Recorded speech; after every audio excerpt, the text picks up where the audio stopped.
Well, folks, the core set is on the way soonish, probably. We still don't have a date, but in the next few weeks, I'm expecting Forged in the Barrens and the core set to hit, which means, yeah, we still got more to talk about here.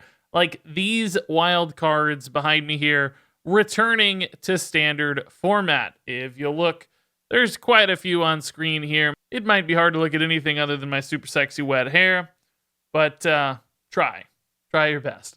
And these are the cards coming back, some of which right above me are buffed, and the rest are just, as they were long ago. And the last time we had wild cards that came back into standard format, things got kind of crazy, particularly with Evolve and Evolve Shaman just completely running over the meta. That was a pretty miserable time in the standard format Hearthstone era. So there's always the risk that some of these cards coming back could be totally disruptive and really super powerful. So I wanted to focus on the cards I think have the highest potential to make a big impact on the Hearthstone meta. Now that said, I don't think any card here is as crazy, like deck defining or meta defining as Evolve was in that Doom in the Tomb event, but there are still some here I think could be really strong and could help shape what their classes are all about. So let's jump into it. Up first here, we kind of have a two-parter with the buffed Warhorse Trainer and a Stand Against Darkness also returning here for Silverhand Recruit synergies. There were already a bunch of Silverhand Recruit synergies printed in the last expansion with things like Lothraxian, the Ogre Balloon dude whose name I don't know, and some even before that, I think, as well. Basically, there's a few sort of lingering Silverhand synergy cards in Standard that didn't quite get there just yet. But with Warhorse Trainer coming back and Stand Against Darkness, the consistency and follow-up opportunity for these Silverhand style decks seem really, really strong.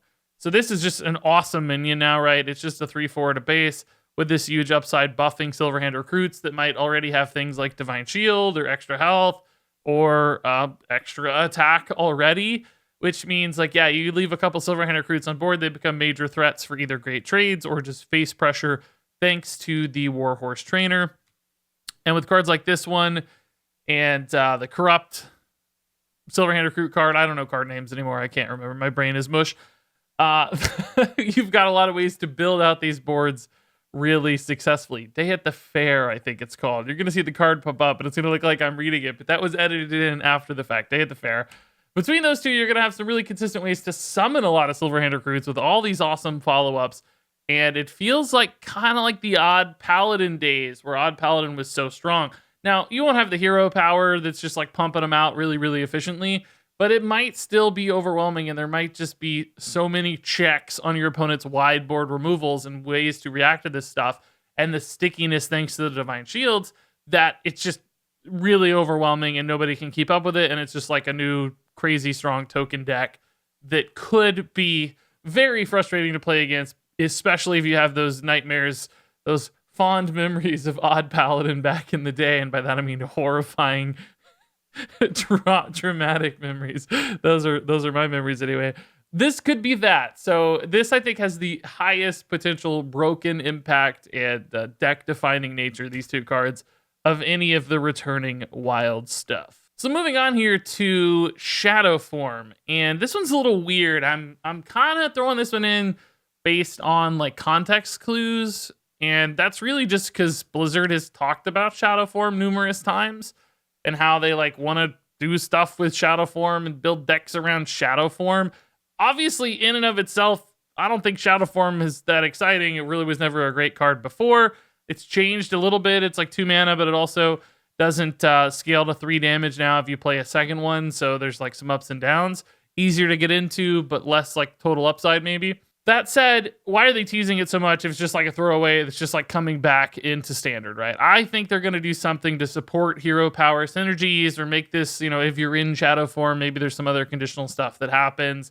And I don't personally have a lot of faith in Shadow Form outside of that. But they keep talking about it. I don't think they'd keep talking about it if it wasn't going to do something or be important in some way. So I'm including this one for the sake of just seems like they're talking about it for a reason. And that's basically it. Moving on to Explosive Sheep.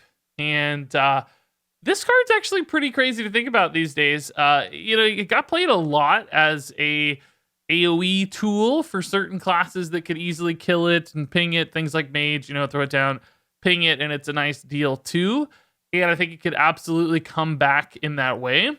But also keep in mind, we now have cards like Animated Broomstick, which could give this rush very easily, and a handful of other cards that can give things rush.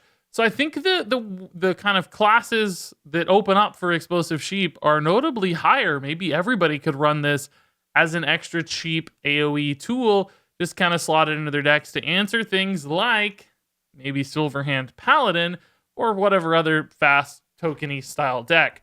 So I wouldn't be shocked at all if Explosive Sheep made its way into a bunch of decks that don't have access to super efficient, cheap removal. This card seems like it could be a great tool to fix and shore up some of those gaps that classes have. And even though it's old, I think, the total output and like damage of this card holds up really rather nicely. There's also the Death Rattle synergy angle. So all in all, I expect this one to make its way into the meta for sure.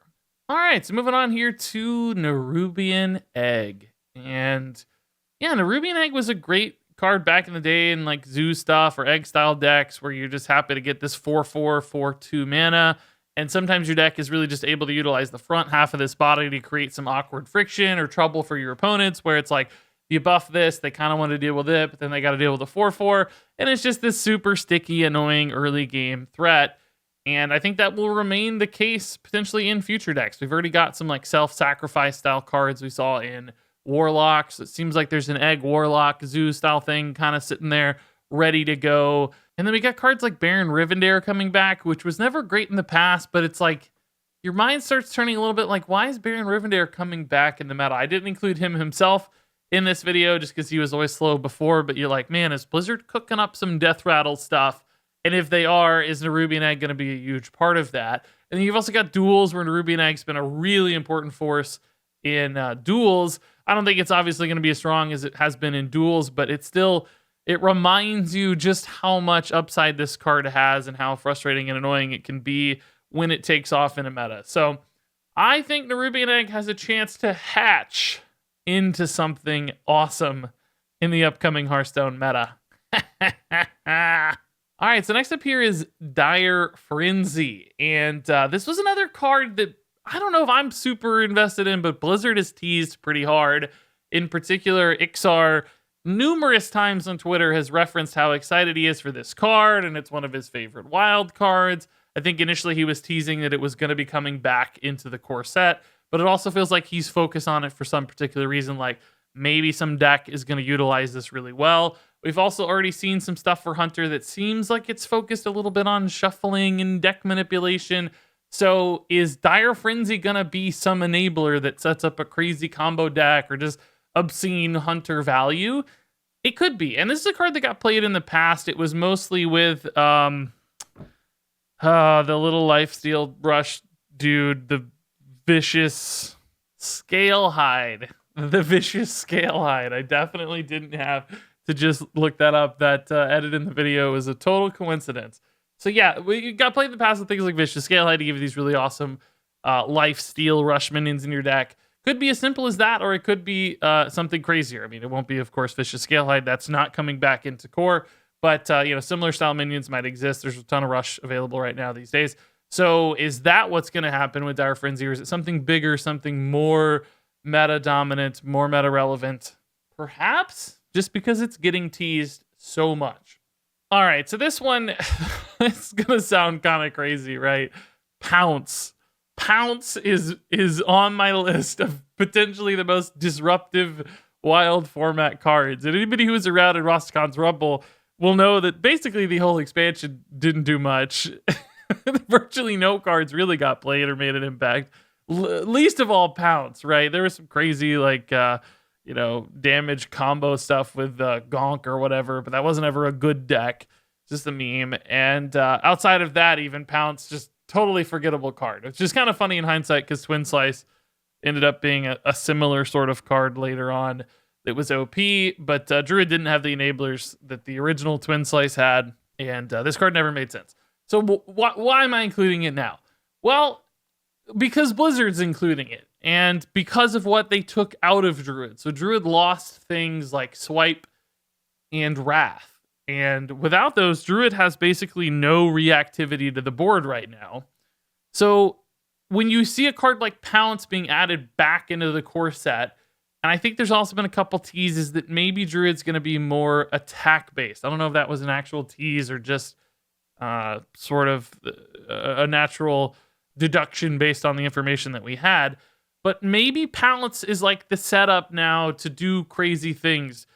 Cards like Savagery, but way better, could be introduced where you're able to leverage your hero attack and do something completely bonkers with it. I don't know if it's an OTK or if it's just board clears, but it feels like Pounce is there for a reason. Maybe as some kind of fuel or engine that gives Druid the tools it needs to succeed. Plus, I'm just going to say 0-mana cards in general can often find ways to be broken. Not all of them, right? But any 0-mana card, you can usually do something crazy with it if enough support is printed or any support is printed. So it might only take one or two things to make Pounce totally nuts. And it's just so interesting that they included this totally forgotten, forgettable card. Why did they do that? Is that, an indication that something crazy is about to happen on the back of a card like this one? Maybe. I don't know. That's still interesting to me. So this is Swashbuckler. And then Swashbuckler got played a ton in the past. Just one of those great early game minions, kind of a Pharaoh cat style minion these days, where you're happy to play it, throw it down, you get something in hand, maybe it's something super awesome, because it's random, you get some awesome game-defining legendary, it lets you steal games, in the meantime you get nice combo activators and an early game minion, maybe some pirate synergy to boot. And it's getting a change as well, where it now gives you cards from another class, not your opponent's class, so it's still good in rogue mirror matches if you're playing for like thief synergy stuff. Now, Rogue lost a lot of Thief synergy stuff, like the Uldum quest. So, I don't know what Thief Rogue is going to be or needs, or if it's going to be a thing, but a possibility exists there. But even outside of that world, this is just a minion that can go in like 90% of Rogue decks, and you're probably going to feel good about it. You're happy to play it on turn 1. You're happy to play it on turn 10 sometimes, because it's just an easy way to slot something into a turn and find a resource. And that's a great tool for Rogue to have. So, I think Swashbuckler will be in a ton of decks. Maybe not the most like super refined aggro rogues. If like weapon stealth rogue remains a thing, you may not have room for it. But like every other version of rogue for the next year is probably going to run this card. All right, and the next up here is Drain Soul, which I mean it's the most proven card shape in Hearthstone. 2 mana, deal 3 with upside. Frostbolt started it all. This is literally just a Penance, which of course is a great priest card, and I think Drain Soul will be awesome in Warlock, maybe in some cases even a better fit than Penance in priest, just because Warlock is using their health all the time, and having a way to reliably regain that while keeping a board in check is absolutely perfect for the class. So, maybe Zoos won't run this because they need too many minions and too much minion consistency, but every other Warlock is going to run this, perhaps? Maybe? I mean, there's an argument Soul Shear could be a more relevant option that does a similar thing. It's kind of like deal 3, heal 4 with some upside if you think about it. But anything that's not a Soul Fragment, and maybe even if you are a Soul Fragment, having an extra one of these would be nice. So I think Drain Soul is just like the most proven card design in Hearthstone, and therefore we'll probably see a ton of play. All right, so that I guess that wraps it up. I don't know. There's frankly a handful of more really interesting cards here. I mean, some stuff that's just like super reliable, like it's going to be a little bit interesting, and it's maybe not like meta shaping, but could still be a really intriguing card to see. Things like Babbling Book is probably going to get played a ton, for instance, right? Argonologist probably going to get played in some slower mage deck. I don't know if this is as good in aggro secret mage these days, but some mage decks are going to find a home for this. Tomb Pillager might get played in Rogue. It feels a little slow these days, but still, there's always a chance here. Things like Ethereal Conjurer, I think, are going to get played. And then there's a couple cards that could really be meta-defining, but I don't have as much faith in. Things like Lock and Load, like, so cheap now. Maybe it's this awesome engine for Hunter. Lakari Fellhound could really set up some sort of discard Warlock, which, God, I hope that becomes a thing. These are possible. I just don't believe in them as much as the cards I featured prominently here in this video. And then I hope cards like Shield Maiden make sense. I love slow defensive warriors, but 6 mana feels like a lot. And then, you got like Baron Rivendare we talked about. Could be nuts, but historically, that hasn't proven to be the case. So that said, I'm curious, which of these cards that I didn't focus on do you guys think has a chance to totally shake things up? It's going to be a super awesome, important card, and we're going to be so mad or hate that it came back into standard format. Which of these cards is going to ruin Hearthstone? Maybe Koldara Drake has some obscene combo we're not expecting. I'm intrigued to hear your thoughts on all these wild cards that are coming back. So leave those in the comments below. And until then, man, thanks as always for watching.